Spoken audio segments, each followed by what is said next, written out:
Hey guys, what's up? It's Nicole. Welcome back to my channel, Real Talk Recovery, where we talk about recovery from addiction and everything else in between. My name is Nicole and I'm an addict, and I've been in recovery since July 13th of 2015. My drugs of choice were Xanax, opiates, and methamphetamine, and then a bunch of other stuff in between. I was an IV user for about 10 years, but my addiction was for about 15 years of my life. I started when I was about 17 years old. Today I want to talk to you guys about opiate replacement therapy, which is kind of controversial. I'm going to talk to you guys about medically assisted treatment. I am actually I'm on medically assisted treatment and have been for about 3 years. And I want to share with you guys why I think it's beneficial and why and the results that I've seen in several people who have successfully tapered off of medically assisted treatment and are still living their life sober today. So first of all, I want to share a little bit about my background with you guys. Since I was about 17 years old, I was using drugs and alcohol. It started out with alcohol, weed, and then it slowly progressed to meth, and then benzos, and then opiates and cocaine. So it probably took me about 5 years to get real strung out in my addiction, and by the time I was 24, I was full-blown drug addict. The first time I started seeking help was in 2009 when I got my first and only felony charge.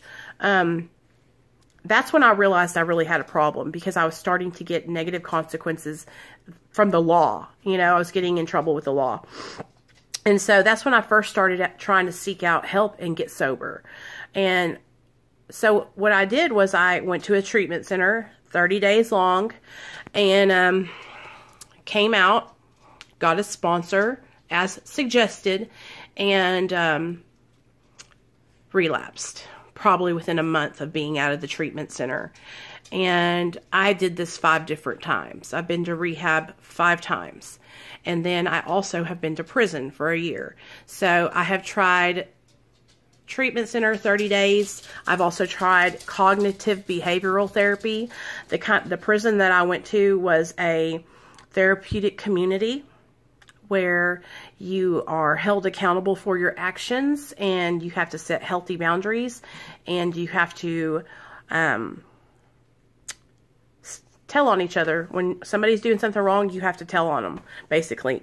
They called it snitch camp, but what it is it's cognitive behavioral therapy, where they're trying to teach you to hold each other accountable and to not do negative behaviors, and if you do, you're going to have to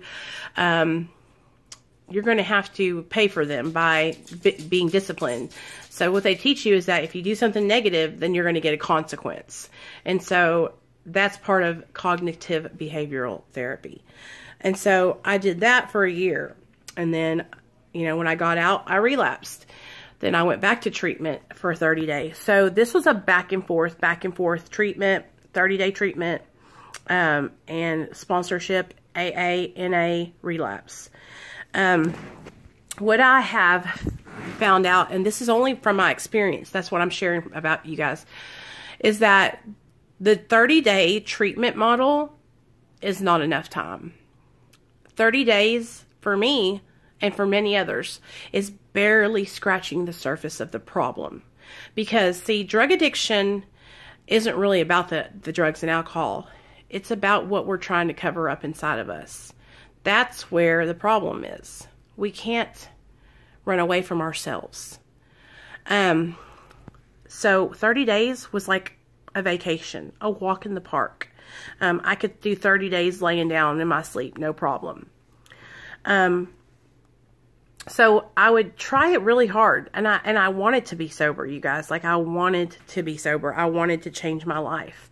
But the practices and the behaviors that I was trying to implement in my life, they weren't catching, you know. I wasn't grasping them. I was trying to change my habits and my old behaviors in my friend crowd, and I wasn't getting it, you know. So then I went to treatment this last time, and I went to treatment for 30 days, got out, and I could identify that I was like, I want to get high. And I just got out of rehab. And what was different was I had my child in the state's custody, and I wanted so badly to stay sober. And I knew that if I was going to go out and use, that my son would be terminated. I would not have my son anymore. They would take my son and terminate my rights. So I got on Suboxone, which is medically assisted treatment, opiate replacement therapy, whatever you want to call it, medically assisted recovery. I got on Suboxone, and at first I was really against it. I thought it was bullshit. I thought people that were on medically assisted treatment were just trying to stay high and get high and, you know, take advantage of the system. And, but my husband had gotten on it, and I knew his intentions. I knew that he wanted to get our son back, and I knew that he was struggling just as bad as I was. So I gave it a shot. And this is what I've learned from my experience. Medically assisted treatment combined with therapy and a 12-step program has changed my life. Being on the medication gave my mind time to not focus on opiates, to not focus on any drugs, really. But mainly opiates. It took the craving away to get high on opiates. And then I started going to therapy and working a 12-step program and learning about the disease of addiction.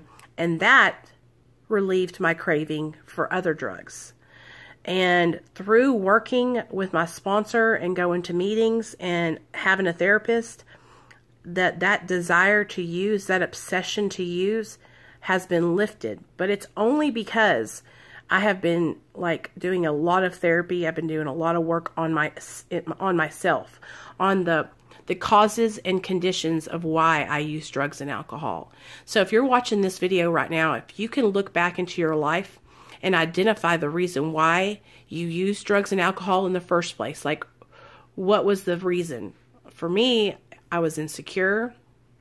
I felt like I didn't fit in. I wanted to be a part of something.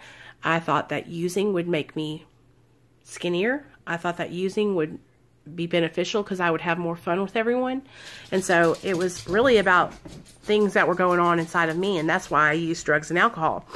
So when I got on Suboxone, it helped me to identify those things and work on them and really work through a lot of the issues that I was having.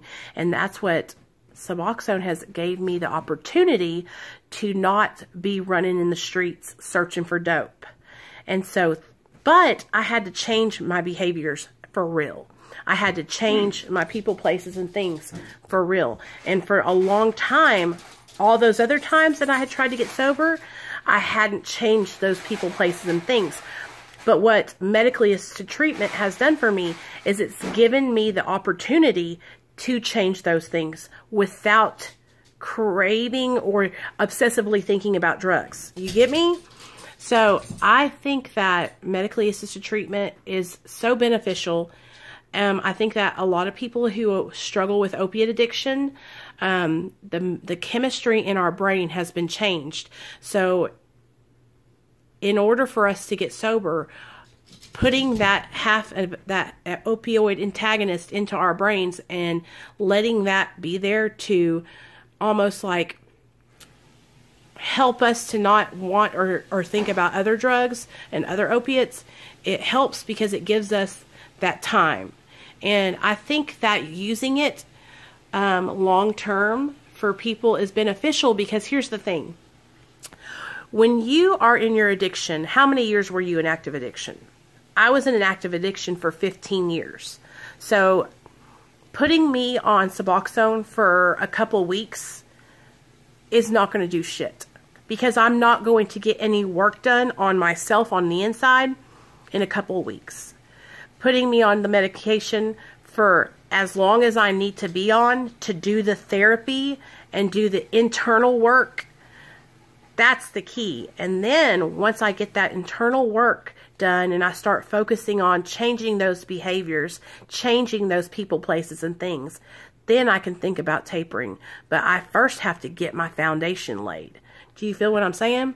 So I think that medically assisted treatment is absolutely beneficial, and that it really needs to be up to the person and their doctor on when they taper. And if they do taper, I actually think that taking medically assisted treatment for the rest of your life is absolutely fine, and that if that helps you to stay on track for the rest of your life, then more power to you. I think that this idea that people have to be abstinent and that there's only one way to recover is old school mentality, and that you know, addiction and the drugs that are out nowadays are a lot different than they were back in the 1930s when Bill wrote the AA, when he created AA. There was nothing, it wasn't nothing like it is now. So I think whatever a person needs to do is their decision. And I think it's really important for us as a community and as other recovering drug addicts and alcoholics, we have got to stop judging. We have got to stop putting our ideas of recovery onto other people, because it really is a person by person situation. Like, it's very, very, very, very, very personalized. Like, what works for me is not going to work for you. You don't have the same circumstances going on in your life as I have going on in mine, and yada, yada, yada. So I just think we could do so much more if we would all just be more open-minded, more accepting and helpful, instead of judging. Instead of judging others and pointing the finger and making others feel like they're less than, we should welcome them with open arms, love and tolerance, and help guide them. Guide them through the steps, guide them to find a new way of life, and even suggest, hey, have you thought about therapy? And all these other things that they can do while they're on the medically assisted treatment. And then when they feel comfortable, if they do, they can get off. But that's just my input on that. I had a subscriber that wanted me to make a video talking about opiate replacement therapy and whether I thought it was beneficial to be used long term. And like I said, I absolutely think it is very beneficial. And I mean, I'm a living testament to it being beneficial, because I wouldn't be alive today if I hadn't gotten on Suboxone. I would have probably relapsed and been dead, because, well, that's what my past behavior shows. That, you know, 30 days of treatment is literally not even touching it. It wasn't enough time for me to change anything. It was just a little vacation for me to get fattened up and get the drugs out of my system, and then back to it. So that's how it is for a lot of people. 30 days is just a little vacation for them to get good and fattened up, get their energy back, and then they're back on the streets getting high again.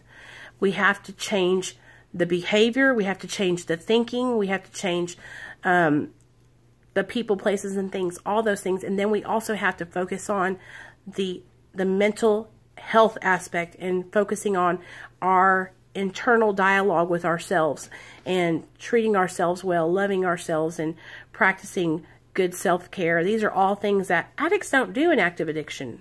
We don't take care of ourselves. We're too busy shooting dope, you know? So if anybody's judging you and you're on medically assisted treatment, then that person is not focused on their recovery, and they don't. You just go on and keep on doing what you're doing. But that's my story, and I'm sticking to it. I'll see you guys later.